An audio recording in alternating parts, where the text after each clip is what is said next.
100.2 Behind the Gate. Andrew, y'all know me. We are here with, I would say, kind of a local legend, especially if you like sports. If you've been to a Grasshoppers game anytime in the last 20 years, you've seen my new buddy over here, Danny Mackey, a.k.a. Spaz. Thanks for being here, dude. All right, let's hear it. Let's dive right into that. The nickname, what got you into that business, and tell all. Let's see. Well, that's a good loaded question, but we're gonna go with it. So I went to Greensboro College. When I was there, I became the mascot. I was Leo the Lion. So I got into mascotting there. I also filled in for general games when I didn't have to skate, because I could ice skate, but not that well. Okay. So I filled in doing some professional stuff that way. And so when I got ready to graduate, I said, I still want a mascot. And I started with the Hudson Valley Renegades up in the New York Penn League. And the problem was I had to go back to college for my senior year. And I was kind of way better than the high school kid because I've been mascotting at college for a while. Yeah. And they said, we can't have you mascot because there's a big difference and our fans will go, what happened to the mascot?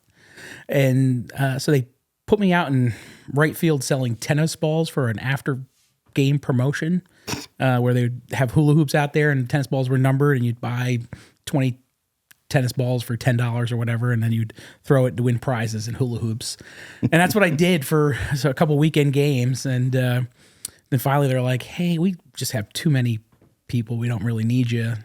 I was like, well, can I stick around and watch the game tonight? And they're like, yeah, sure. I was like, well, I got some like mascot props in the car. Can I just run around, be a crazy fan? And they're like, yeah, sure. So I ran around dancing on the dugout. And by like the third inning, the PA announcer, Rick Zolger, who was at the time also the PA announcer for the New Jersey Nets. Okay. He did the catchphrase, "Chase a kid," that when he would do the 3-point shot or whatever. So he got really well known. And in like the third inning, I got done dancing on the dugout. And he was like, let's hear it for our intern Spaz. And that was it. That's how the name came about. And so after the game, they came up and said, hey, can you do that until you go away to college? Just come in and mess in the crowd. And I said, yeah, sure. So I do that, help fill in for contests between innings and stuff. And after the season, I went home and came back to college. The season had like 2 more homestands. They're like, hey, can we just fly you up to do the homestand? I was like, I got college, man. I can't come back up to New York and do games. And they said, well, what about next season? Will you come back and do next season? And I was like, sure. Because I was graduating for college. I didn't know what I was doing yet. So I did a whole nother full season, being Spaz, running around, messing with people in the stands, dancing on the dugout in between innings, pitching changes, things like that. A lot of crowd participation. And then I took a job back at Greensboro College. And that brought me back to Greensboro. And I didn't want to stop being Spaz. So I set up an interview with several teams in the area because I didn't know which one might hire me. I mean, the hope was for at the time, the Greensboro Bats. And I met with Donald Moore at Old War Memorial Stadium. And that office was like a dungeon. I mean, it was dark. It was gloomy. And I joke with Donald about this to this day. He just ended up having neck surgery. So he had like this collar on and then he had this turtleneck on and it was a dark room that was like dimly lit. I was waiting for him to be like, just stand on the plastic. Like it was kind of one of those, it was so scary. And no offense. He's already kind of got that look though. Right? He does. He's like the mafia feel to him a little bit. And so I was like, I'm nervous, I'm scared. And I literally made my pitch was a scrapbook, literally a scrapbook of pictures. And I literally cut and pasted and stickers. And I said, this is what I do. And he's like flipping through the book and he flips through the end and goes, okay, we'll get in touch. And I was like, oh, all right, well then.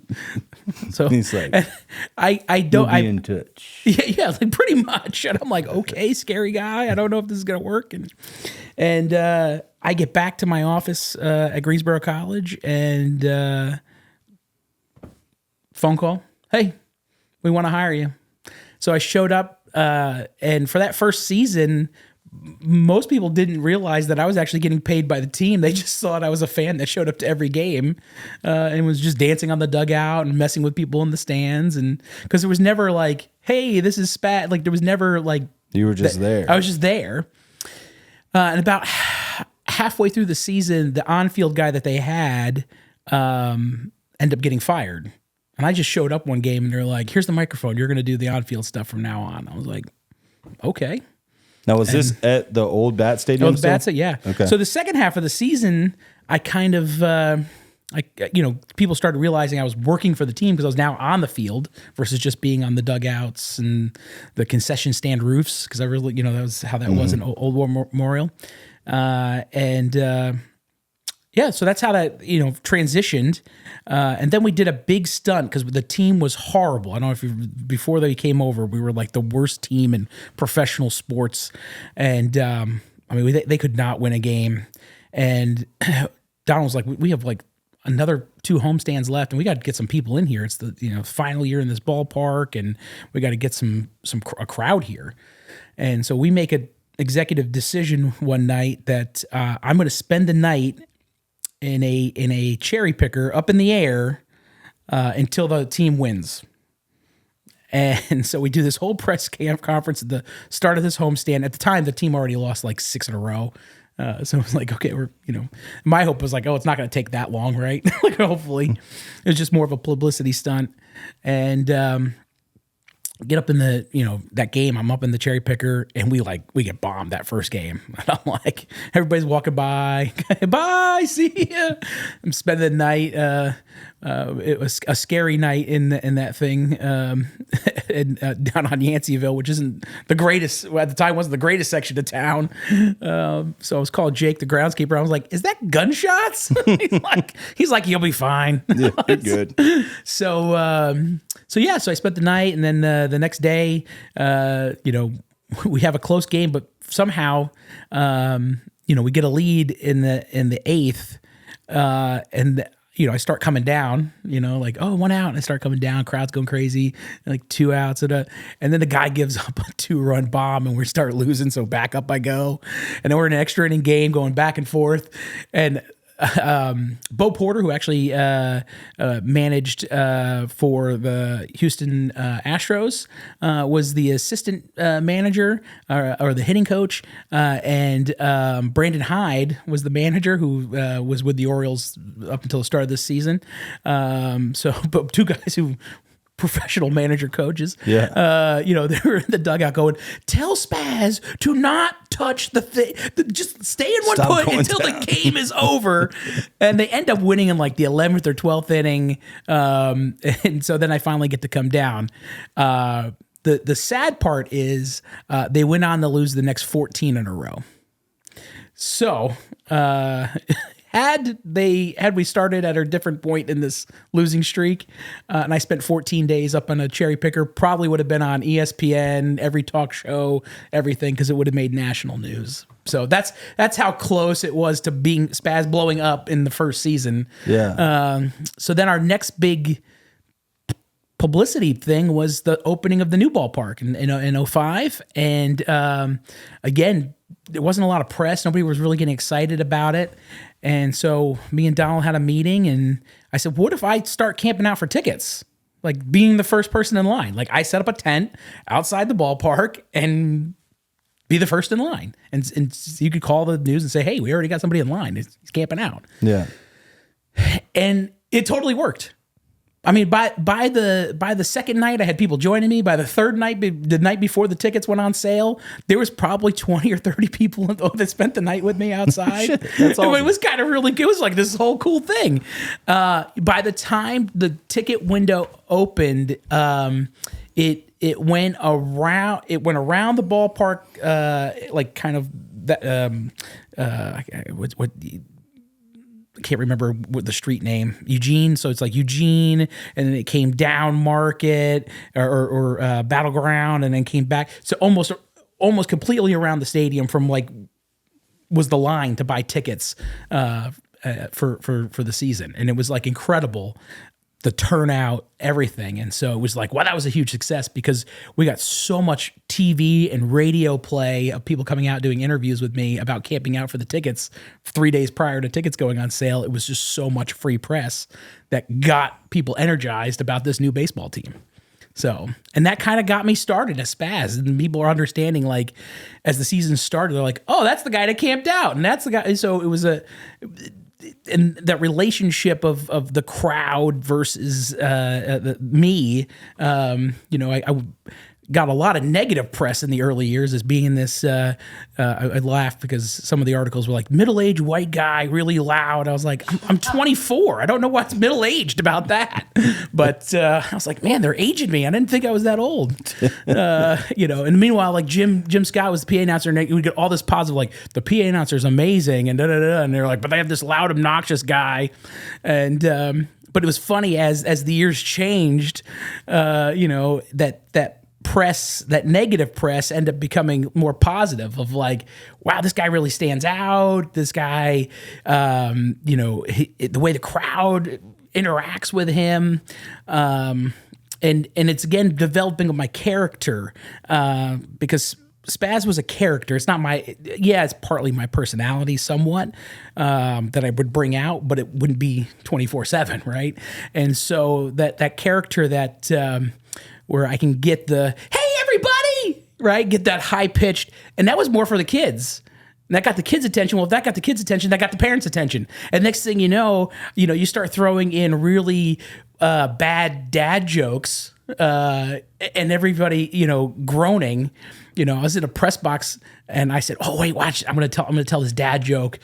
I'm gonna see how many people groan. Like we're gonna get, you get 6,000 people go, oh, all at once. You're like, man, that is better than any huge laugh, right? Because you're like, oh my gosh, I just told a dad joke that they all were like, oh, that's lame or whatever. But half those people went to work the next day and were like, hey, let me tell you that they told that they did. I was at the Grasshoppers game. I was at the Grasshoppers game. Here's the joke, and it's like, oh. So that helped build the character up, and then obviously the jester hat, because I was the court jester. I was the entertainment, right, for the crowd. I was everybody else was the kings and the court, and I was just the entertainment for them. And understanding that role, right? And me and Jim Scott, as the PA announcer, understood our roles, right? So that's where the whole "back to you, Jim" came from. So he would know that after I said that, I wasn't going to talk anymore. Because as you know, in radio or anything, that, walking over each other, that's not entertaining. So you have to come up with these little silly things that are silent, but it makes the show really good. And I go to games and sometimes I'm watching the on-field and the PA they're talking over. It's like that's bad, right? It hurts the entertainment. So always coming up with ways to better ourselves, ways to keep the entertainment going. At a high level, and that's what we did. And Grasshoppers still do it. As on-field entertainment goes, across sports, they're up there, top 5, top 10. They do a great job, and I've always enjoyed watching you do your thing. Thank you. And I was just telling you before we started, I was like, I almost enjoyed you when you would do the "back to Jim," which I had completely forgot about, but now that you say it, I remember it. Just kind of the back. It's like, all right, I got to recharge for the next time. I mean, don't talk to me for 20 seconds. Yeah. Well, it's hot. Most of those games are in the 90s degree weather games, and you're running around. I mean, at the end of the night, you'd be just a ball of sweat, and but again, understanding where you were, because. As we said earlier, I'm a character, right? So I needed to be able to, when I got off stage, down the tunnel, behind, take a breath, recharge, get some water. Okay, run it back up in the stands, and once you got back up on the concourse or in the stands, I'm back on. There is no break. It's now there's that expectation that I'm going to be the guy going, all right, 2 strikes, let's go, warm them up. Right? You're around everybody. Everybody's expecting something. Yeah. So I couldn't just sit there and be like, all right, well, I got to wait another. When's the next out going to be? You couldn't do it. You had to be around or engaged with the folks around, and there'd be nights, by the time you got home, extra inning games or whatever, it'd just be like, I gotta do this again tomorrow. What am I doing? Especially as I got older. As I got older, I mean, you sit there and go, hey, it was fine when you're in your 20s and early 30s, but you start getting into your 40s, you're like, man, I didn't know I could get a pain there. So it's kind of a thing. Like, oh, that hurt. So I was in a work situation the other day, and I was like, couldn't move. My back was thrown out. And one of the people in the room was like, well, what'd you do? I was like, I picked up my book bag this morning. Exactly. She goes, well, how heavy is your book bag? I was like, it has my laptop in it. She was like, you need to go to the gym. I'd never felt like, I've been overweight for a little while, but I don't know that I've ever felt that overweight in my life. Like some skinny person just looks, she goes, you should probably go to the gym, man. You just need to do that. Yeah. But yeah, that's part of getting old. And I think you hit the nail on the head. It kept the kids entertained. Yeah. And if you're back to the parents, if the kids are like, hey, we want to go to the baseball game, probably at some level, you may, okay, let's go to the baseball game. And if they're entertained and that allows you to take a 3-second break to sip on a beer or something, then that's nice, man. Yeah, you're going to come back and go, hey, my kids love coming here. And I mean, the amount of time, after the end of the game, being on concourse, saying goodbye to everybody, and the amount of photos and autographs and, that you do, you just sit there and go, wow, this is insane. I mean, I think in my career, 4 to 5 million fans that I've entertained, that's a crazy number for like a local person or personality, right? You say, oh, I've been in front of 5 million people. Well, there's not many people that can say I've been in front of 5 million people, right? I've done women's ACC tournament. I did some events for them. And, when you're at an arena with 12,000 people from eye level all the way upper deck, I mean, that's a whole nother level of entertainment, right? Mm-hmm. Stage actors are always told, right? You got to play big, right? Well, imagine when people are all around you, how big you have to play, right? And that's why I feel bad when I watch sporting events and you see these college kids, have to make a free throw, to win a game. That's just so much pressure.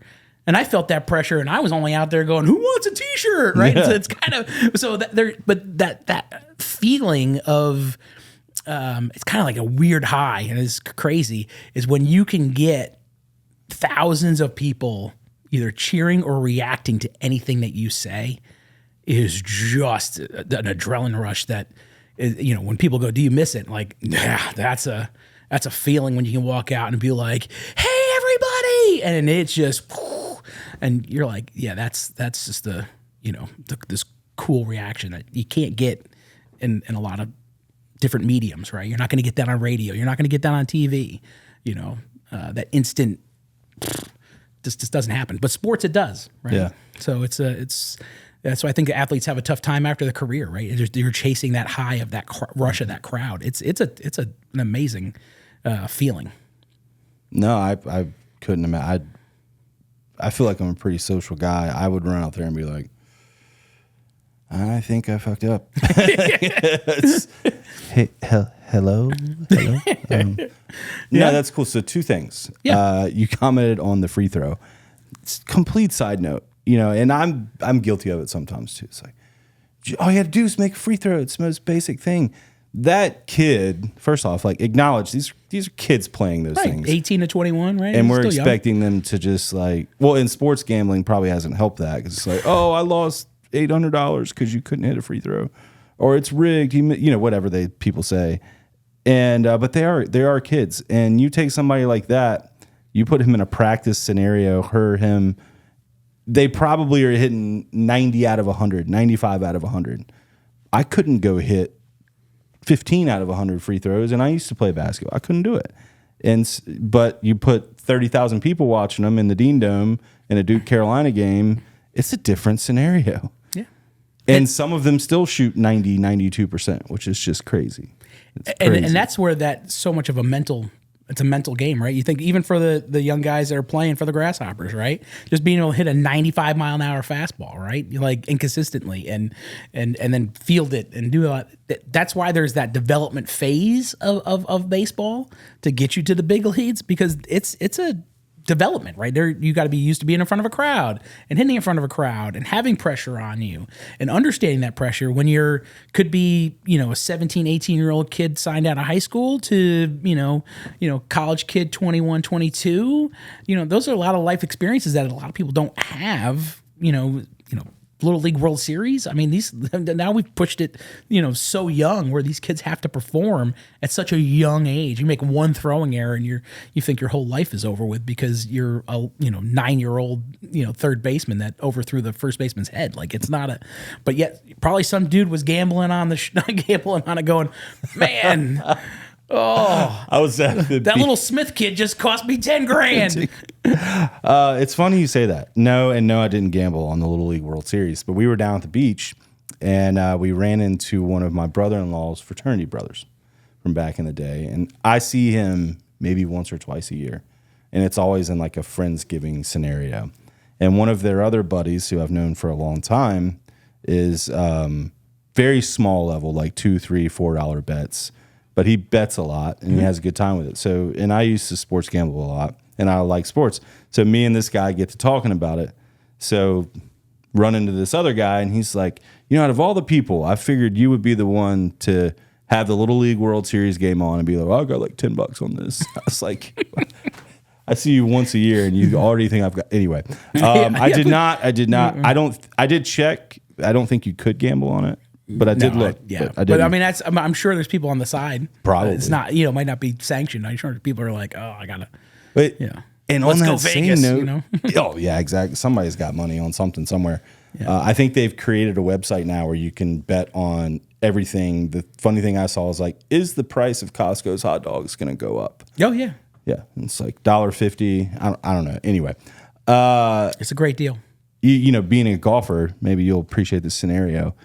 It's always funny to me. You go play in these member guest where there's like 5, 9 hole matches. If anybody would like to invite me to a member, no, sorry, I'm down. No, I get to play in the like captain choice, but okay, for charity things. Yeah, okay, we'll relate it to that too.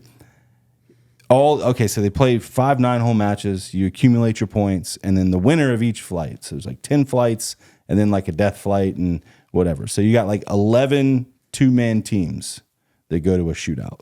The 22 guys. Now, these guys couldn't do anything but make net birdies and eagles the entire time to get to this point. And it's sudden death. They're playing a par 3. If, alternate shot. If you're one of the 2 teams that makes a par out of the 11 groups, you're probably either winning or going to the next hole because you get them. Everybody puts all the golf carts around the green, and there's just 80 or 100 people watching you hit golf shots. You've never seen so many duffs, toffs, nothing's good, missed 2-foot putts. Oh, yeah. And it's like, you guys couldn't make a bogey, and you just made a triple on like the easiest hole in the golf course.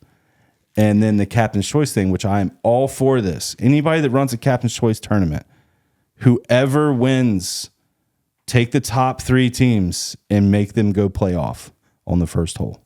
Because there's always that one team. Yeah, it's like, there's no way. They shot 26 under. Yeah.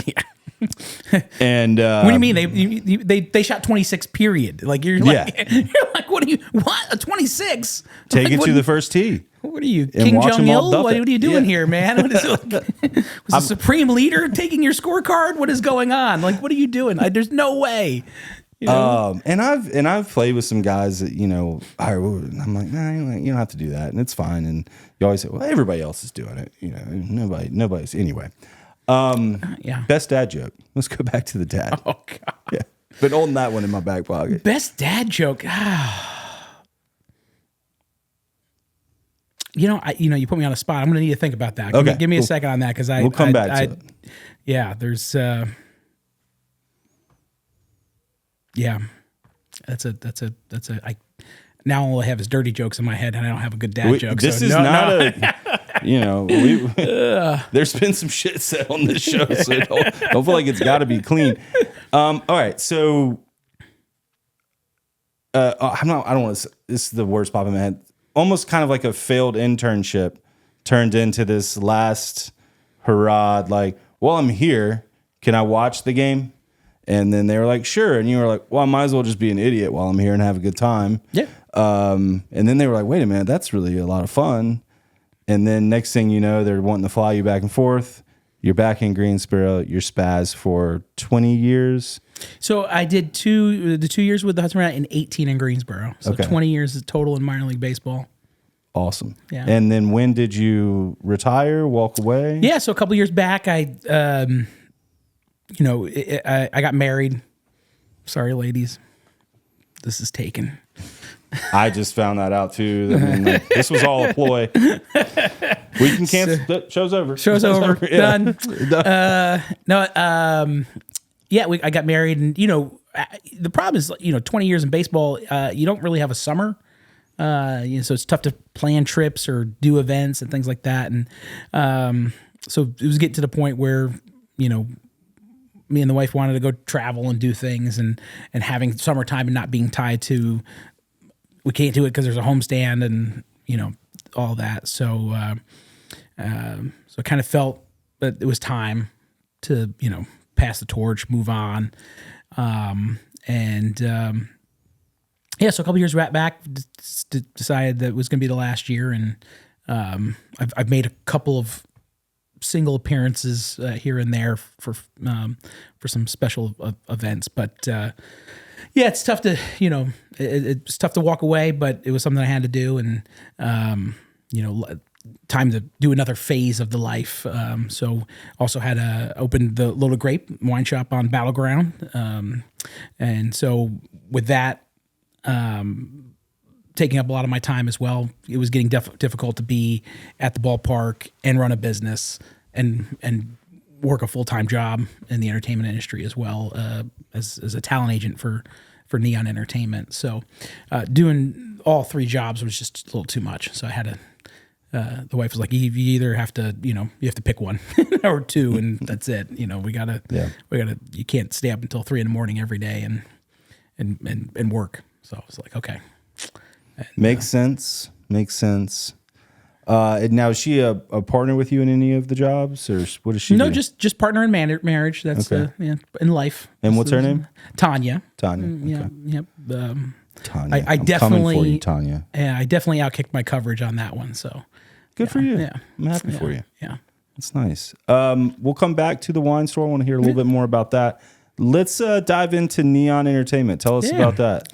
So came to Greensboro College as a student, got involved in the programming board, started booking talent for campus events, and after graduating, went home for about a year, came back, got a job as the director of student activities, being the professional in programming and all that on the campus. Then after about 5 years, I decided I want to do a career change and become a talent agent. So that's what I did. It started with Neon, almost 20 years ago. And really, it's a really cool job in the sense that you get to work with entertainment and really in the sense of like the minor leagues of entertainment as people are coming up.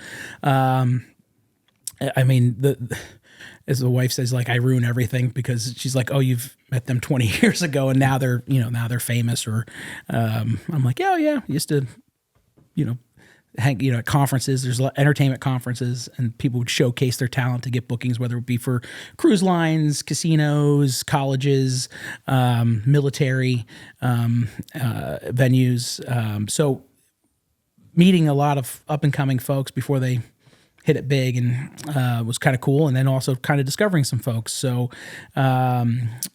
worked with comedian Mo Amer. If you're got Netflix, you can watch Mo on Netflix.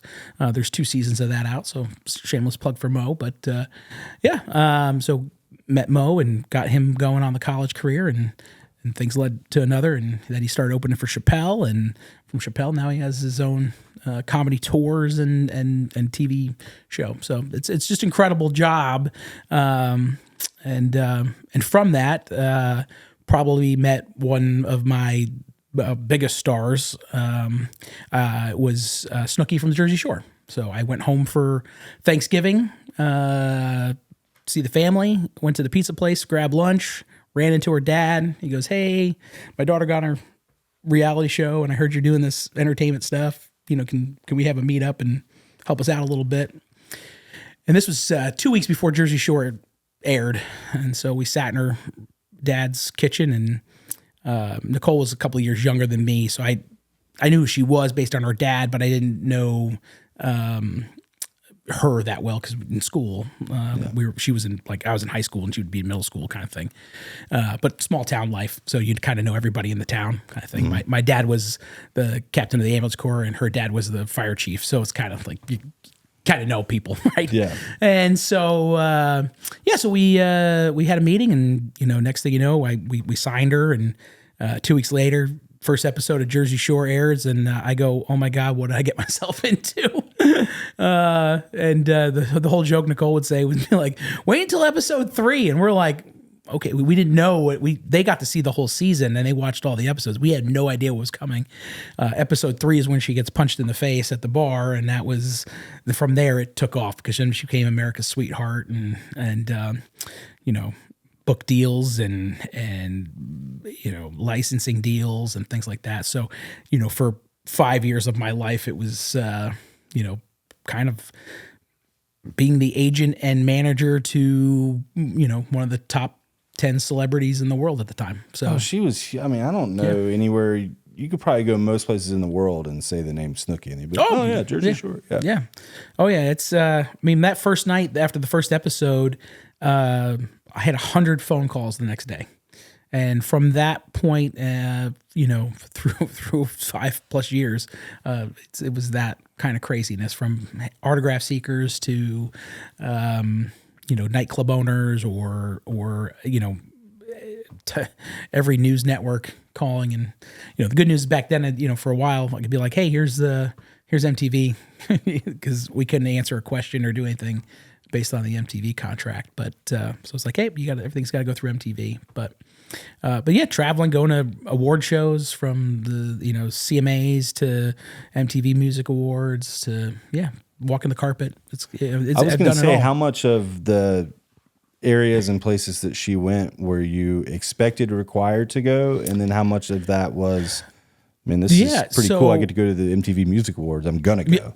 Yeah, no, there was, and some things were just how, I think there's one in Canada. I didn't go to the Canadian one, but I have a boss at Neon, and we kind of worked together as a team, because there was just so much.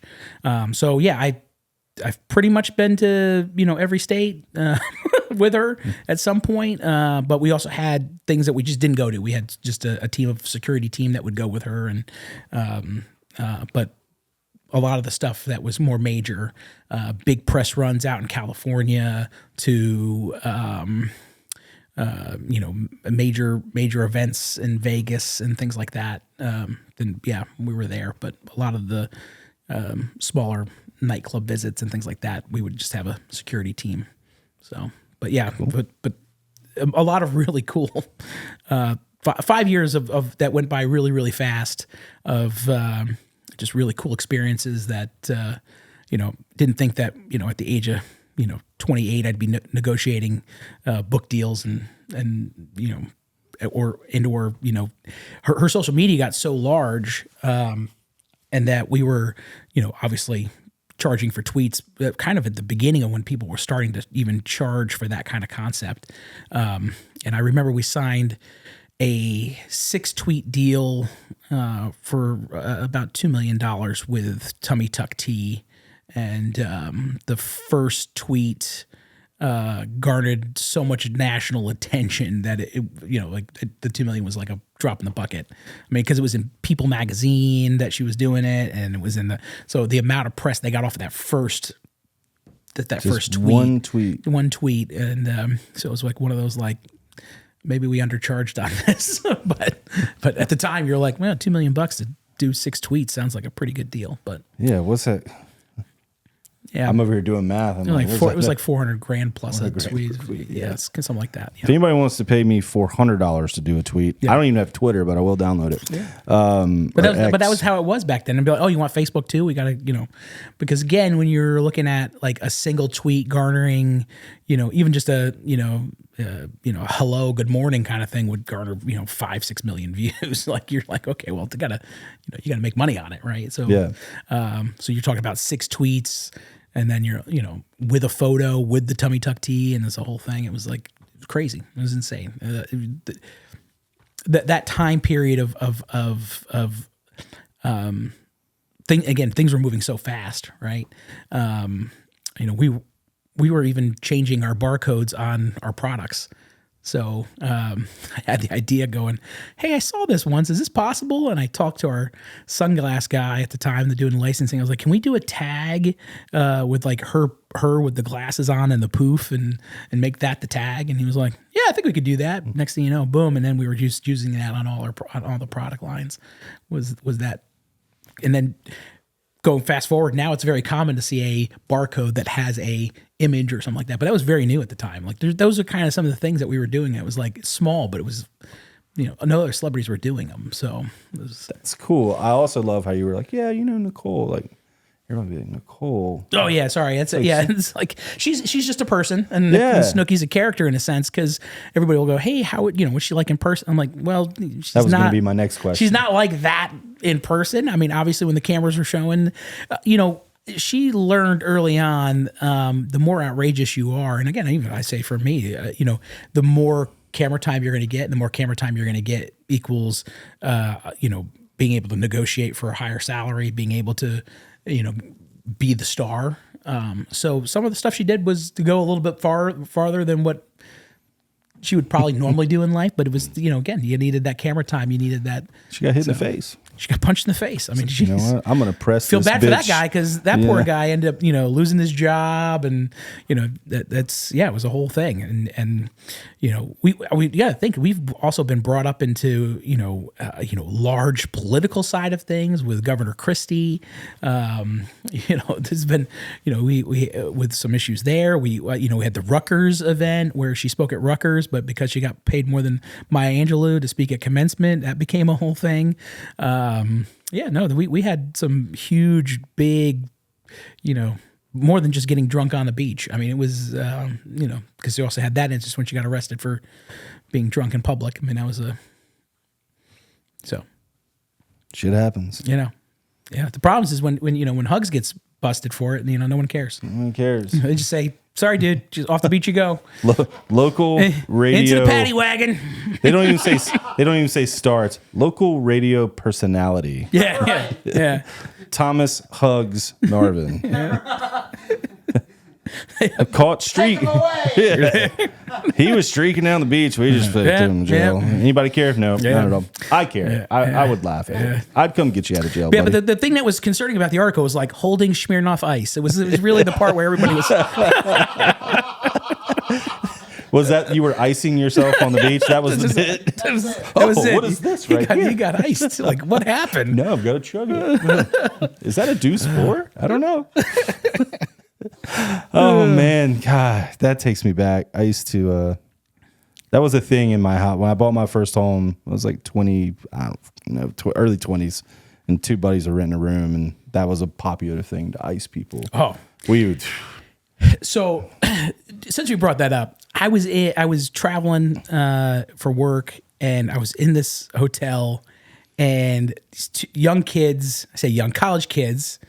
And I'm like standing, it's like, I don't know, midnight or whatever, going back up from the hotel bar. And I'm standing there, and this kid comes in, and he goes, hey, and he's like, can you hold this? And I grab it, and he bends down to tie his shoe. And I look, and I went, oh, and I got down on one knee right in the elevator and chugged that Smirnoff Ice right in front of him and handed it back. Those kids thought I was the coolest thing ever, because they're like, oh my God, you iced him and he did it. Like, they didn't think, because they're like, we're going to try to do this. And I was like, nah, dude, yeah, I got it. You win, thanks. So I was like, and they were like, "Oh my god, I can't believe that guy just did it." I was like, "Yeah, like I know the game, man. This is we invented it. What are you talking about?" The first thing that popped in my head is also G move. That is an awesome move. But I was like, what if that kid popped up from tying his shoe and was like, "Bro, why'd you drink my beer?" He might have, but I think it could be why the friends were laughing so hard too, because they're probably like, I don't know, but it was like a Smirnoff Ice, and I was like, I got iced, man. All right, I know the rules. Then you got to explain the game to him. It's like, what? Why'd you drink my Smirnoff, bro? It went literally like it was kind of like poetic on how it happened too, because it was like ding, it was my floor. I got up, handed him the beer, and walked off, and they were just rolling. They were falling over in the elevator. I was like, okay, that's my floor. All right. Out of all and we've probably not even scratched the surface, but of all the cool stuff we've already heard that you've done and seen you do in person, that might be your like. Hey, it's up there. It's up there. I've had that one time in that elevator. Well, I gotta tell this story because since we're going to talk. So we're out in LA doing a press run for season 2 or 3 of Jersey Shore, and one of the stops was Chelsea Handler, her show, and so we get there. And we've already been like 5 places earlier in the day, and this was like the last show to film for the day. And it was us, me and Nicole, Paulie D, the publicist, and I think the situation. I think those were the 3 that were with us. And they're like, "Hey, Nicole, we're going to come take you to hair and makeup, touch you up, whatever." And she's like, "Yeah, I'm going to go." I said, "Well, where is it?" And they're like, "It's 2 doors down." I was like, "Do I need to go, or can I just like hang out here?" And I think it was football game on or something. I'm like, "Can we watch the football game?" She's like, "Yeah, go ahead and watch the football game. If I need you, I'll text you." Okay. So comes back 20 minutes later, 30 minutes later, hair and makeup done. I go, "How is it? Good?" She goes, "Oh my God, you won't believe who was in hair and makeup." And I go, "Who?" She goes, "Your celebrity crush." And I go, "Wait a minute. My celebrity crush, Kristen Bell, was 2 doors down, and you didn't think, hey, Dan, maybe come on over, somebody to introduce you to?" She's like, no. But I told her how she's a big fan of Jersey Shore, and I told her how I knew her was because we watched, 10 Things I Hate About You, whatever her show was, or Forgetting Sarah Marshall. Yeah. And so I was like, we watched that in the hotel room, and I was like, that's my celebrity crush. So that's how she knew. And so she's like, "Oh, we talked about that, blah, blah, blah." I was like, again, and they're all laughing because I was like, "So my celebrity crush was 2 doors down. You didn't think, hey, come down, say hi, like nothing?" She's like, Dad, I didn't think of that." And I was like, "Oh, great." They do their segment. Kristen Bell does her segment, but we can't leave because Kristen Bell's limo is now in front of our limo. So we have first world problems. We have a problem getting out. And so, anyway, so we're standing there waiting for Kristen Bell to leave, and she comes down. She's like, "Oh my gosh," because now she gets to meet Vinny or Paulie D and the situation. And so they do hi, whatever. And then she gets to me, right? And she gives me a kiss on the cheek. And she's like, "Oh, actually, as she came up, she's like, 'Oh, I heard I'm your celebrity crush.'" And she kisses me on the cheek. And as she backs away, Nicole goes, "Oh, great. Now he's got a boner," in front of everybody. Come on, Snook. I was like, and she's like, "Oh my God, you're so funny." Everybody's laughing. Security guy's laughing. Chelsea Handler's like, everybody's laughing at me. And I'm like sitting there going, "What? How did you just ruin the moment where my celebrity crush gives me a kiss on the cheek with that comment?"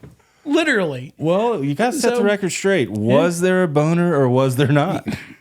That's going to go to the never grave. Know. That's an alleged boner. Alleged boner. Yep. And that was in LA? Yeah, it was at the filming of Chelsea Handler, that whatever segment that was. Yeah. Can we just name this episode "The Boner Heard Around the World"? Allegedly. No, I love that, man. I'm sure you could tell some. Oh yeah, there's so many other, but that's just one of the ones that since we're talking about crazy stories, that's the one that Kristen Bell is hot. She's a smoke show. I mean, really, still today. I was watching Frozen this morning. Yeah. I have a toddler, by the way. I wasn't just watching it. Oh wow! I would listen to Frozen anyway. I mean, it's good. I love Disney. I'm a big Disney fan. Just got off the Disney Treasure 2 weeks ago. It's the new Disney. How was that? Cruise line ship. Great, beautiful boat. Haunted Mansion Bar, incredible. Really, really cool. Haven't been on a cruise since high school. welcoming. I need to Yeah. go. I have to book that. Yeah. All right. So let's go to the wine bar Sure. or the Loaded Grape. Loaded Grape, yeah. So got into wine at a young age. My family, my aunt was the accountant for Kedem Winery in upstate New York. And my grandmother ran the tasting room. When my grandfather was alive, he ran the warehouse. So as a kid, was around the winery. My mom ended up getting a job at the winery and became the chemist. So at a certain point, when I reached a certain age, I was running tank samples and measuring the pH and alcohol levels with mom after school. So always around wine and wine production. And my first job was working at the winery. Got working papers at 12 to do that. So from 12 to 16, I worked at the winery. This is in upstate? Yeah, upstate work. So I was either stocking shelves in the tasting room or, just moving boxes for customers or things like that. And I mowed the lawn. That was the other thing I did. What a good teenage job is, right? Go mow the lawn. All right. So I Push did that. mower or riding mower? Both, because certain areas you couldn't ride the ride motor. But yeah, it was a fun job. And then several years back, about 8 years ago, my business partner approached me about an opportunity to buy a wine shop, and we did it. So it's kind of a Shark Tank deal kind of thing. I feel bad, just in a way of putting funds together and not overly wanting to give up all my capital at once. I worked a 10-month buyout program. So I bought the equivalent of what it was about $100,000 shop for $20,000, and I did it over 10 payments at $2,000 a month. So he wanted out, and that was the way to do it. But that allowed us to have capital to put into the shop and get it to where it is today. So Smart way to do it. yeah. No, it's. I'm kind of a shrewd business guy, I guess. But you had to negotiate for Snooki, not to bring it back to you, Cole. Well, that's true. It's true. Like, I did a lot of negotiating, and I would say learning that skill of especially knowing in the entertainment business and some of the things, the first number is not the number, so you got to figure out what that what you got to think what their cap number is, and then go okay, and then their first offer, and then you have to come somewhere in between it. And that's how you figure it out, right? Because you're like, there's money there, right? Yeah. So if you're going to offer me this, that means that's not your top. You're going to tell me it's your top, but it's not your top. We know there's more, and so figuring that out, you got to play the game. And so, we did that very well. Me and my boss, very good cop, bad cop. I always played the good cop. He played the bad cop. There was one time that we reversed roles. Because everybody was so used to me being the good cop that they felt like, oh, okay, I already know this role, and we reversed, and they didn't see it coming. It was like, they're like, nope, that's not going to be good enough. Get the pencil out, sharpen it up, let's go. This is not. I said, I can write you the number now, or we can figure this out, but this is not the number. And so they were like, what is going on? You're the good guy. You're that looks good.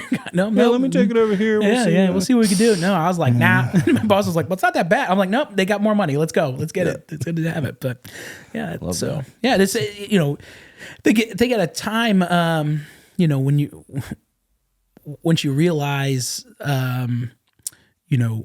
celebrity's always fleeting, right?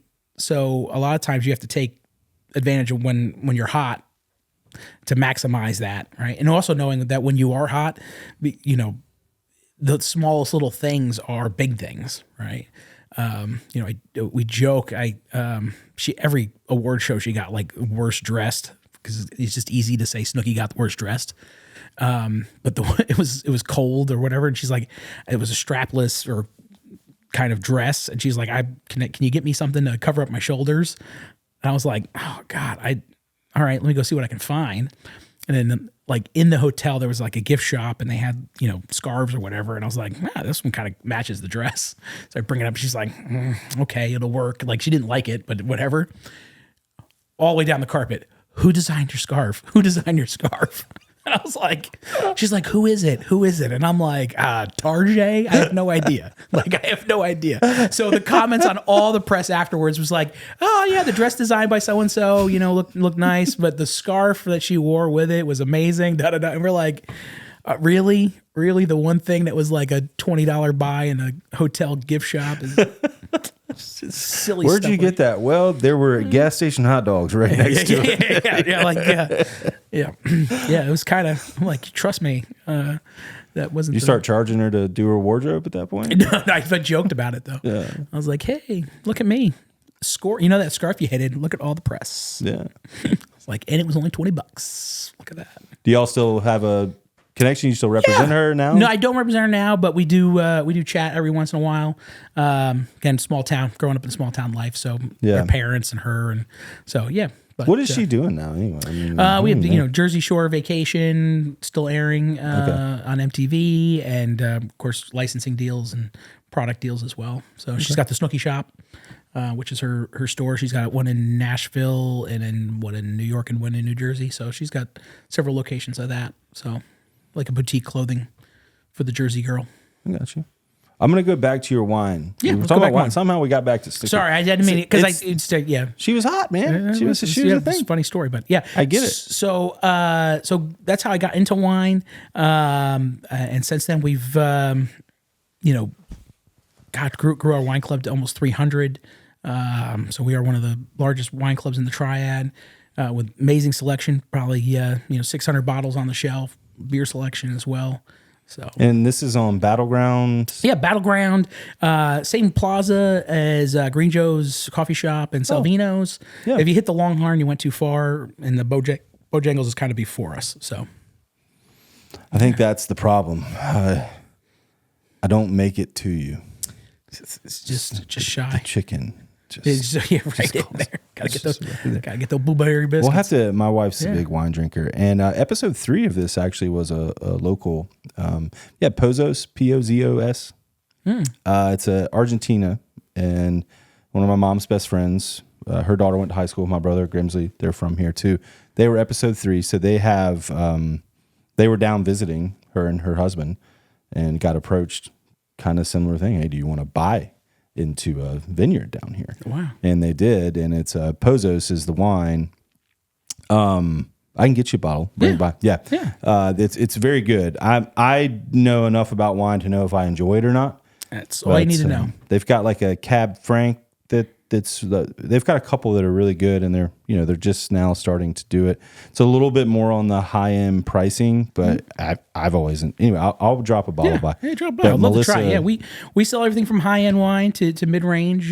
So yeah, we do a lot of tasting events every Saturday. We do wine tastings from 4 to 6. Okay. Different themes. We get from areas of the world to specific wineries. Of just that what they focus on. So yeah, always doing educational opportunities as well. Just had the regional sales rep for Fess Parker Winery in. Might know Fess Parker from playing Davy Crockett in the Disney movies. So I know that name. Yeah. That's cool, man. Yeah. So, kind of cool. So we always have cool. We've actually had some very well known winemakers in. Last year we hosted Joe Wagner from Belgloss and the Quilt lines of wines. He's very well known. Really cool to be able to have the opportunity to host somebody like that who normally would never do a small wine shop. They would normally do big country clubs and things like that. But we had a great sold out packed experience with him, and so we've the amount of winemakers that we bring in those events tend to sell out really quick. So go to loadedgrape.com, see all our upcoming events, tastings, opportunities. So okay, cool. Is that can people shop there too? Or, retail shop. And the other great thing is if you come in and just want to hang out and drink, we sell our wine not at a wine bar price, but at the wine shop price. So no corkage fee. So if it says $25, it's $25 to sit there and drink it too. So and just hang out. Nice. So great deals. So That's for the cool. ability to drink wine at affordable prices. Well, we'll have to have to bring my wife by there. I'll drop you. I've got 2 of their bottles. Yeah, I'd love to try it. On my counter, and you'll appreciate this. The reason they're there is because I was going to drop them off at the tasting room because they also had never heard of them. Yeah. But I haven't dropped them off Yeah, yet. Allison's great over there. Love Allison. Yeah, love tasting room. My wife and my buddy Raph and Alex, their friend Alex Wade go there all the time. And I've been there a few times. But yeah, I'm going to take those 2 bottles and I'm going to bring them to you instead. Well, yeah. You're like, thanks. You could bring me one and bring one to Allison. If you could share the one. I like Allison, but I don't know her now. I feel like we're boys, so I don't know. We're bros. We're bros now. Bring it. Plus, I want to check out your spot. I've never been there. Used to eat at Salvino's all the time. Yeah, I love Salvino's. Yeah, Salvino's. Got to have the gnocchi. Yep.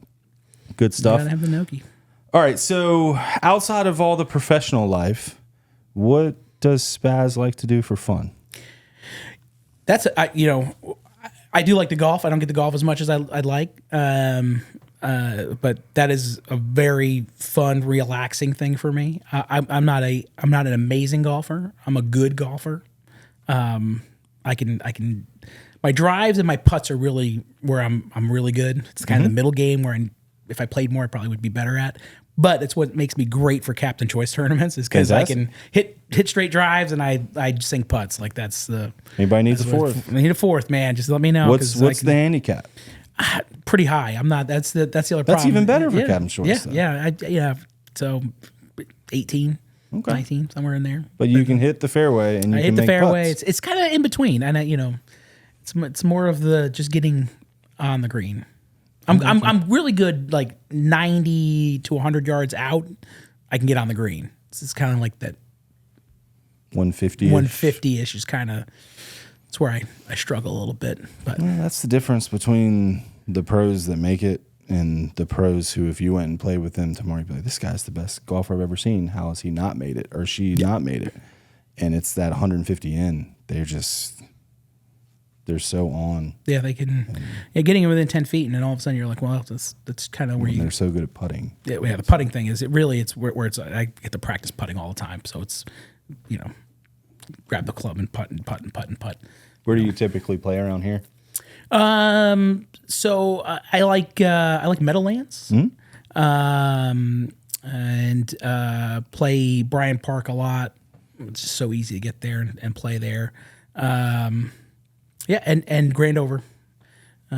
It's right near my house, so a lot of times people will be like, "Hey, do you want to play?" Or I have people in town. I'm like, "Well, it's right here." Yeah. Those are kind of the spots I play a lot. But there's other, great. There's so many great courses around here. I was gonna say, it's kind of tough to be like, you play everywhere, but it's more of like, what's available at the time. Holly Ridge. Holly Ridge is probably the sneakiest little golf course around, right? That country club is so awesome inside with all their bourbon selection and then the indoor like driving range simulator things and good food. So that's a sneaky little spot that I don't think a lot of people go to. Holly Ridge is great. And when this has been probably 18, 20 plus years ago, when a lot of the courses around here started going to that Champion Bermuda grass, like Starmount, Farm Course, Sedgefield, and now they all have different blends and all. I don't know, but you get what I'm saying. Champions Course at Bryant Park has it now. Holly Ridge was the first golf course to go to that, and they were perfect. So you had all these like country club guys going out to Holly Ridge and speaking with their superintendent. Okay, talk us through this. Like, we're doing this now, and but yeah, it's out in the middle of nowhere. Yeah. And their simulators are awesome. Their bar, High Ridge, definitely underrated. Their prices have gone up a little bit. But I mean, everything's going up. It's a part of the market. But I find it to be that little hidden gem that you have somebody like, hey, you play High Ridge? Oh no, and it's a decent enough course of challenge but it's open, so you could be a little bit of have a hacker with you, and it's not that bad. You're not gonna be like the ball's in the woods every time. So. Yeah, no, it's a great course. My other activity I used to do a lot of, but I haven't done in years, was I was a bowler. I bowled a lot. Actually have a 300 under my belt. Shit. Yeah. I was tournament 300 or just. I was league bowling. So sanctioned 300. That was a really cool was a really cool night. I felt it was on, like you just couldn't miss. And I think at the end of the day, I threw like 26 straight. So yeah, I was on. Jeez. So, no, 24 straight. I guess I was about to throw another one. Like that's how close I was. I just couldn't miss. And I end up getting a natural tap for a right hand bowler. So I buried it in the pocket, and the 8-pin still stood there, and it was like, what are you doing there? What is that? So, but yeah, no, it was that close to just throwing 2 in a row. So you were 1 pin away? Yeah, because I finished out with strikes, so it was like I just couldn't miss. It was like, but it was like the ninth. It was like the ninth frame, and of that second game, and when I missed, and I was like, oh my god! And then I struck out in the 10th, and they're like, what a night! And I was like, oh no, it was a night. I think the first game I bowled was like a 230 or 240, something like that. So it was 400 and 279. So I was like, yeah.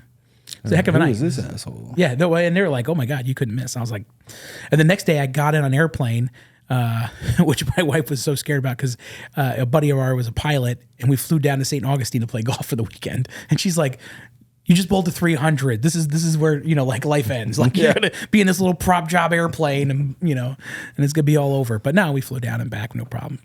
Did you shoot your best course round down there as well? I had one of my best 9 holes. Okay. So I shot 1 over through 9 holes on the back 9. So I did not play very well on the front 9. I was like 15 over, but that back 9, that was awesome. Like it was 1 over. That's good playing. Yeah, 1 over on the back 9. I couldn't miss, and so it was a great time. But and then my other big activity, we go to Disney. I'm an annual pass holder for the last several years, and love going to the parks, love riding the rides, love the restaurants. Me and my wife and we don't have kids, so you got it all figured out. I'm a Disney adult, and we have a blast. So we go about 3 to 4 times a year, and for long weekends, and just do the park stuff and ride the rides, and really it's the food. We really enjoy a lot of the dining down there. So, what's your favorite park down there? See, I'm a toss. I love Epcot during the festivals, but Hollywood Studios is just to me for the rides. I have more fun there. Which rides are at Hollywood Studios? So I've only been down there one time. So we're Star Wars, Galaxy's Edge, Star Wars. I love all the Star Wars stuff. They also have Tower of Terror. Oh, okay. And Rock and Roller Coaster. So those are 2. That's the Aerosmith one. Yeah, right? well, and it's going to be Muppets now. So they're changing it. It's going to be Muppets. So I threw up after I got off that. And that was the end of my adventure. That's it. Yeah. Yeah. And they're changing a couple other things. They're adding Monsters Inc. land so there's going to be a new roller coaster over there for that, and so we're real excited about that. So it's going to make that park even more exciting for me in the future. So. Okay. Cool. Yeah. So let's get into some kind of like rapid fire Greensboro based, some Spaz based. Sure. We'll start with this or that since you just brought it up. Monsters Inc. Monsters University. Monsters University. Agreed. Would you rather book talent or host fans? Host fans. I could get that too. That's a little, like you said, sometimes like kind of like a little bit of a high to get that reaction out of all those folks. Golf or bowl? Golf. So you would say you're better at bowling. Better at bowling, but you would enjoy it. I wish I was better at golf. Okay. Would you rather go to a comedy show or a concert? Comedy show. Comedy show? Yeah. Who's your favorite comedian? Bert. Gotta love Bert Kesher. Yeah, man, that guy. Funny. That guy is. I got to see him here live in Greensboro at Tanger, and I watch all his specials. I just think his storytelling is just so spot on, it's I just think for talent wise, he's pretty up there. Really cool guy. He's one I'd love to just sit like this and sit around, have a beer, and drink wine or whatever with him. So. Well, Bert, if you ever see this segment, come drink some wine. Let's do it. He's Greensboro's machine. The machine. Yeah, Bert's good. Tom Segura. Love Tom. Yep, seen him. I saw him. He did like a impromptu at the Comedy Zone in Greensboro. I also love Aziz Ansari. He's great. I love Aziz. Actually booked him at Greensboro College as part of a Best Week Ever tour, VH1. Had him, Christian Finnegan, Pete Holmes, and Aziz. I mean, it was a heck of a show. So, what was his was it HBO or a Netflix special? I think it was Netflix. And now I'm about to say how much I loved it, and he was I on can't Parks and remember Rec as well. And Yeah. so, yeah. Snooki or Mo? Oh, Snooki. Yeah. figured I as also rep Brett Young, country singer, for a while too. Okay. Yeah. So, and I got to see him at the Coliseum not too long ago and reminisce for a while. So Nice. Met him backstage before the show. It was What's his big hit? In case you didn't know. In case you didn't know. In case you didn't know. I can't sing it. You can dub it in now. Let's see what else we got here. Red or white wine? Red wine. Red wine. What's your fave? I tend to lean Napa Cab. Napa Cab. Yeah. Same thing. It's so cliche, but I'm like, well, But I Camus do is my favorite. like obscure varietals like Petit Verdot, 100% if I can find it, or Carmenere. So it's not those. Yeah, I know it's a whole thing, but it's kind of the things I like, but they're not every day. If I open it up a bottle, it'd be probably a Honig Napa Cab, or I love some Silver Oak, and if I'm popping a little higher end bottles, Plump Jack.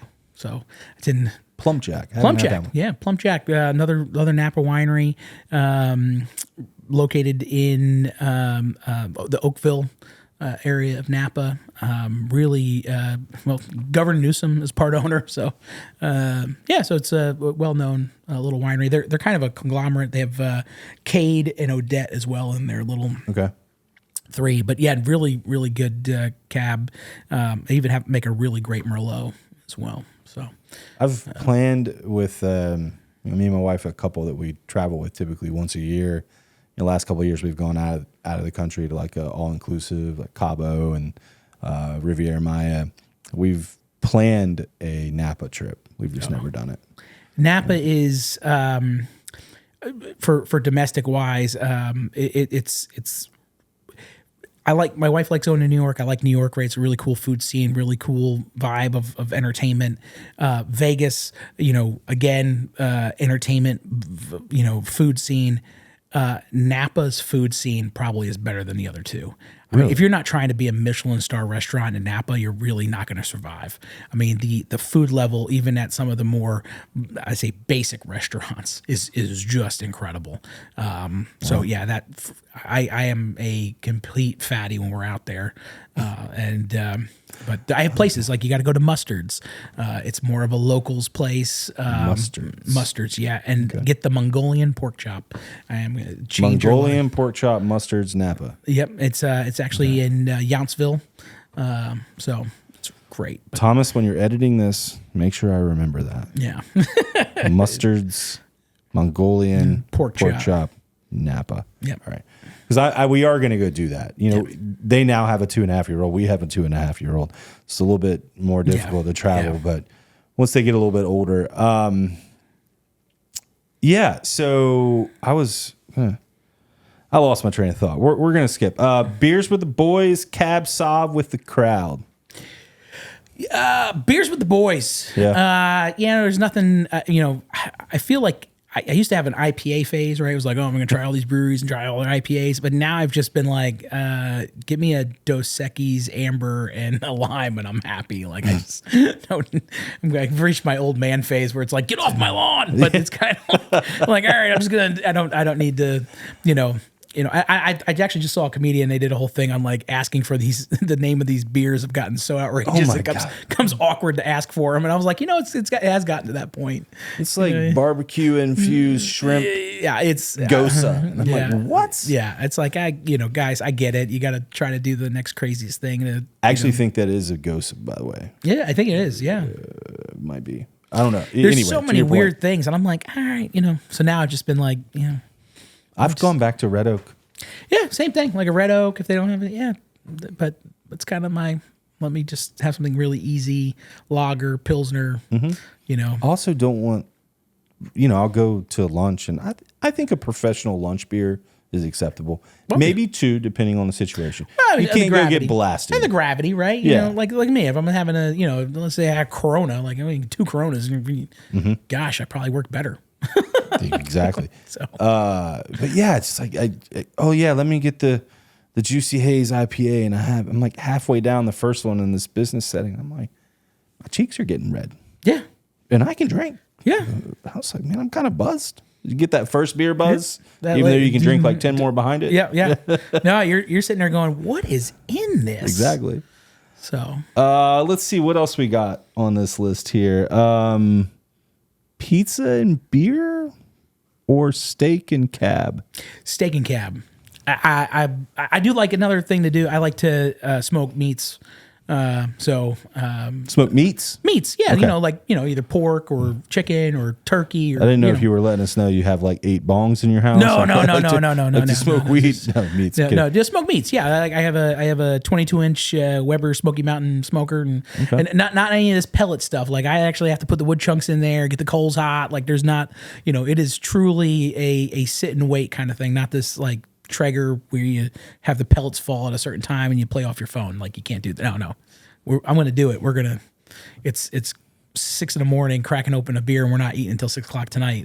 But I'm going to be out there worrying about the temperature and wind control and all the other stuff. So I am not a great cook, but I can cook a steak. And I want to get into smoking meats, and I just have yet. But that's the first thing I do. I'm like, am I going to be able to do that? Or do I need to buy something that's more set and forget?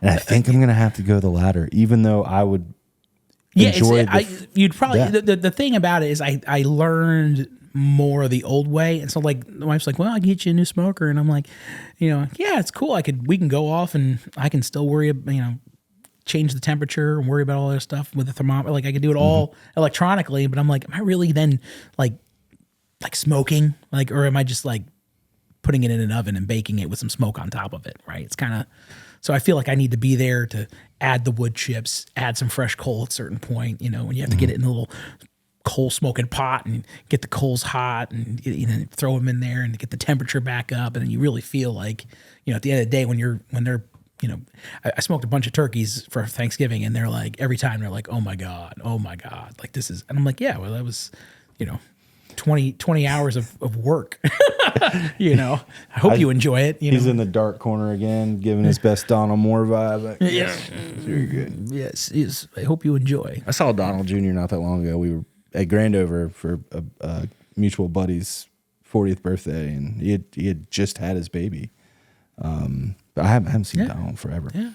And I also give Donald Moore a lot of credit of how I am in business as well. He's very much a mentor and to me over the years. I mean, understanding, the running of the operation of that ballpark and inside and out. I couldn't help but pick up things about business and understanding. Yeah. So nice. All right, let's see what else we got over here before we wrap up, buddy. Day on the golf course, day at Disney.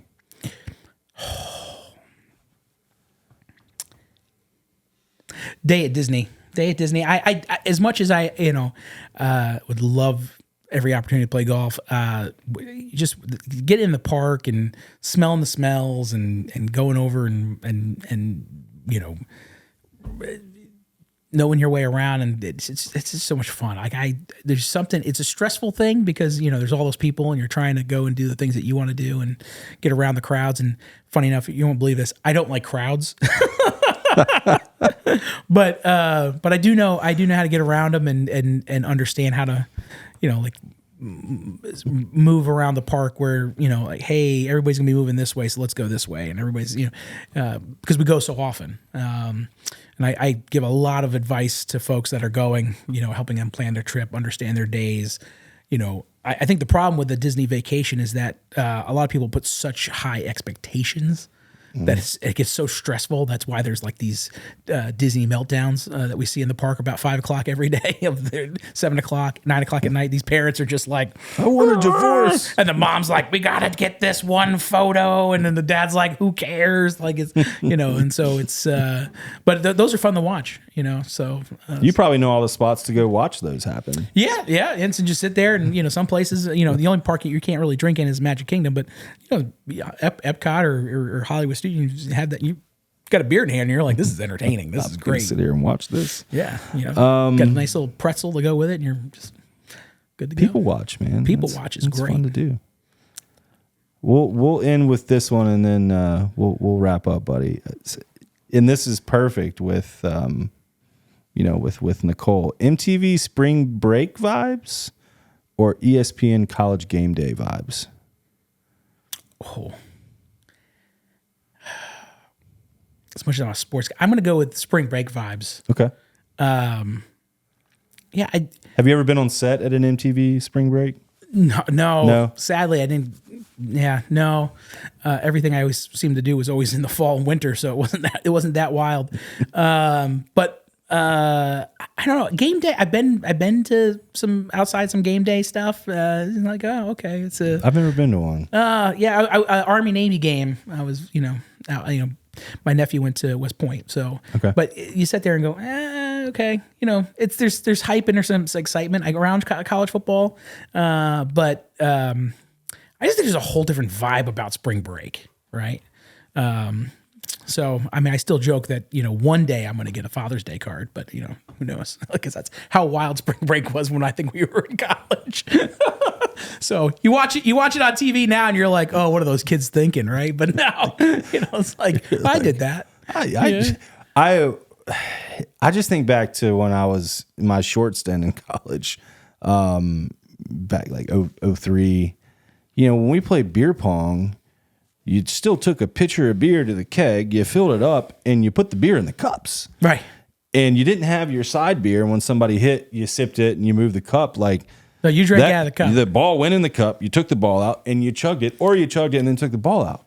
You're playing in some of the grimiest places. That ball's hitting shit. No telling who's touched that cup. You didn't think twice about it. Yeah, I'm up next. That's why we survived COVID.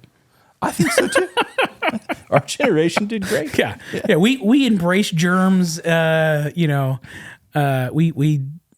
definitely. You sit there and look at some of the things. You're like, I did that. And then I also going back when I hear stories about my parents. And they're like, don't do that. And like, trust me for my lessons. And I'm like, yeah, I think we've upped your lesson one step further. Dude. And I feel like every generation feels like they have to do that. So it's only, I don't know why, but that seems to.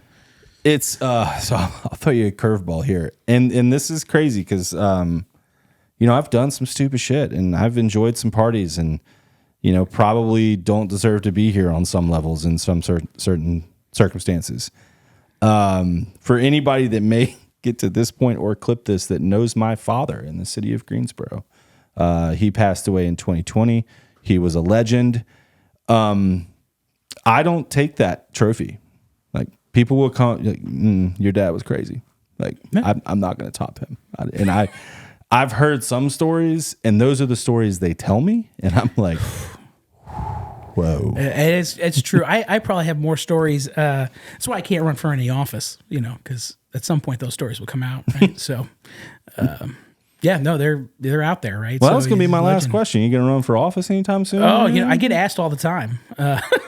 I really do. I get asked all the time. For the record, that was not a question. Oh, it's not? Okay, well, but I do. No, but let's go with it. I do get asked all the time. And I've not yet maybe convinced myself I have enough time to do it. But there's definitely things that I would love to do for this city. It's a great city. I do think there's some areas that need some tweaking. Anything you want to speak on right now? Well, I always bring up, funny is every politician says they're for small business. Well, the definition of small business is like, 5,000 or less employees, right? And really what people think of small business is mom and pop. And we need to, as voters and people in our community, start really holding our folks that say, "Oh, we're for small business." I'm like, "I'm for small business too, right?" Cool. Honda Jet's great. Boom, that's great. They're all technically small businesses in the term, right? Because of less than 5,000 employees. But really, what you care about is mom and pops, right? The folks like myself or others who become this entrepreneurial spirit that, we're only here in Greensboro. We're not in every city in America, but yet we're what makes a city have an identity, right? Is that small? It's not the, hey, we have a, First Watch. Well, no one really, so does 17 other cities or 30 other cities, right? Great. Now we have one. That's great for the franchisee owner that bought into it and great for Greensboro that we have one. But what makes our identity is being able to name the places that aren't these big, huge chains and that are the mom and pops and that really are the ones, that are sponsoring your little league team and are helping your, fundraiser for your local charity and things like that. We're the heartbeat that does that, not the bigger local businesses or national chains. So, that's the thing to focus on is saying, hey, we need to identify the difference between mom and pop and a small business because that number's different. And it's great that a lot of people work at those larger places, but that their development into the community is a little different than the identity things that we were able to. Our breweries are a great example, or some of our smaller bakeries and cake shops and things that really people go, oh, have you been there, right? Because really that is the thing that makes the city special. Yeah. And focusing more on those and then also focusing on how to help those businesses out as well is really the key. Because that business that can employ 2,000 people probably doesn't need as much help as the folks that are the ones opening up and paying out a little bit higher rent to be able to be in a good location. So we need to work on those things in this city, and because that's what really makes the city special and great, and especially with being a tournament town and now with Tanger and having a lot more folks coming in, you need to be able to point to the things that make our city special versus the things that every other city in America has. Yeah. So. Well, and I agree. So if I'm traveling to anywhere in the United States, I'm not going to say out of the country, and I'm looking up, where am I going to go to brunch? If I see a First Watch, if I'm in San Diego, I'm use this as an example because they still have my favorite breakfast burrito ever.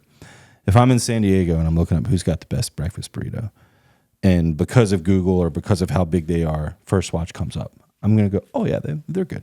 I'm not going to First Watch there. No. I want to know where in San Diego, this is a San Diego based business, and where can I go? And I found one, and I was so hungover, and it was on PB, I think, Pacific Beach or something, and we went to a place that had football, wings, but we got there early enough, and I got their breakfast burrito, and I would call them and pay to have them fly it to Greensboro. That's how good it was. Now, I could have just been that hungover because I haven't got a chance to go back. But again, you have to experience something. Shit I want. But that's the thing that you want, right? That local identity, and as people are coming into the city, those are the things we need to focus on. And so, I think we get wrapped up with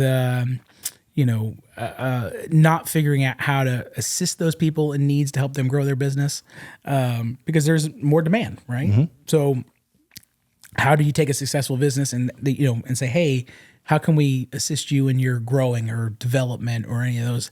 It's not really being focused on. It's more of hey, here's your big tax break to, John Deere to have this land out here and building, or the same, the land that helped build, Topgolf, right? It's a great facility. It's going to be awesome for the city. But at the end of the day, that's a huge brand, huge multi-million-dollar backers. They're going to survive wherever you put them. Yeah, but how's the Cheetah Club across the street doing because of it? Who knows? I mean, it's tough to get a car wash now. I know. I miss that. I mean, never. Yeah. Never been there. I don't know anything about that. Yeah. Never played beer pong in there. I've never in my life. I'm glad that we went down that road because I agree. And I think it's kind of almost the basis of this podcast. There's just so much cool shit in Greensboro. Right. And that's the story that we should be telling more than, hey, and again, I'm happy that Boom's coming and we got Honda and Toyota and the business. Those are great. They're great. Huge economic impact. But it also means that, there's possibly another 100 to 200,000 people coming in this community in the next 10 years. And with that being said, we need to be able to have more of identity things that are going to help those people want to assimilate and stay here in Greensboro than the things that are just, hey, I can get that in every city. So if I move, who cares? Yeah. Right. So those are the things I think we need to focus on. And, as much as I appreciate the hard work of sending people downtown, and downtown's a great spot. We have some really other cool hot spots in Greensboro, but nobody ever talks about, right? We don't talk about Battleground. We don't talk about Wendover. We don't go down Market Street, but there's the areas that we could really start developing and talking about in other parts of our community and drive some business that way as well. They're so easy to get to. And they're so easy to get to, but then people go, oh, I don't go down that road, or I don't. So when you bring things up, they just don't know it's there, but, gosh, every festival, everything's downtown. It's like, well, the city's bigger than just downtown, and I think we need to start moving things around to appreciate other parts of the area of the city. So that's just me, or figure out other ways. I think the Revolution Mill area is great, and I think they've added a little bus line over there at certain times, so you can go from downtown to Revolution Mill, but. Hey, is there other things that we can do? Maybe is it down Battleground, or is it down Wendover, is it down other areas to help draw some more small business or mom and pops to those areas.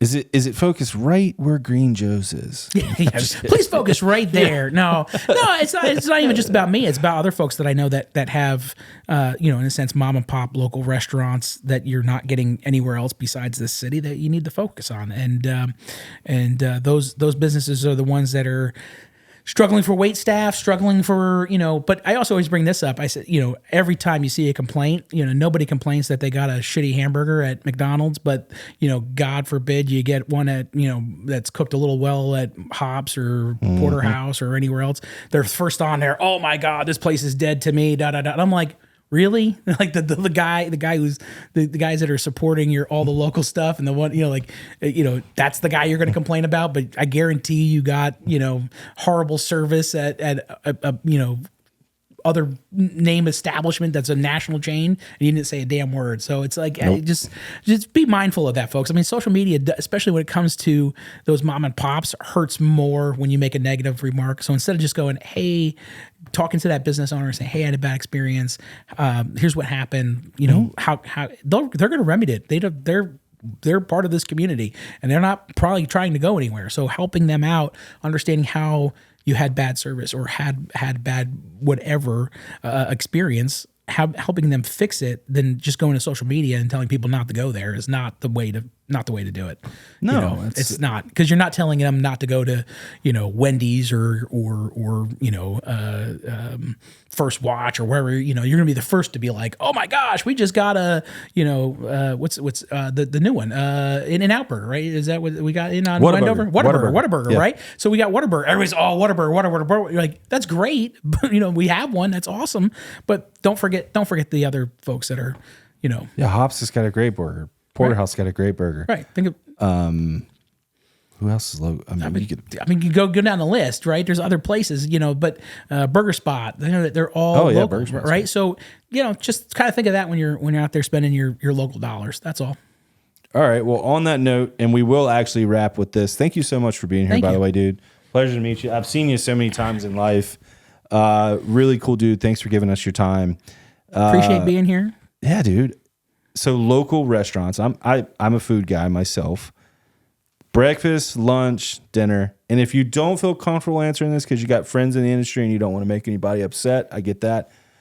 Maybe name 2 favorite local business breakfast, lunch, dinner. Ooh. Breakfast, Greenboro. Right. Was it the one over there next to George's Tavern, right? That's it, right? The Borough. Something Borough. Greenboro? Borough? But Where's it by? The one by George's Garage. It's on the end of that. Machete, not machete. Well, no, where Machete, not Machete. But it's the oh my gosh, Borough, it's right? so good. It's I love. It's one of my favorite spots Yeah. too. I never go because they're always so busy. Yeah. It's right there by Joy the apartment. Mongers, and then it's right around Yeah. the corner. Oh, they have a really good Latte.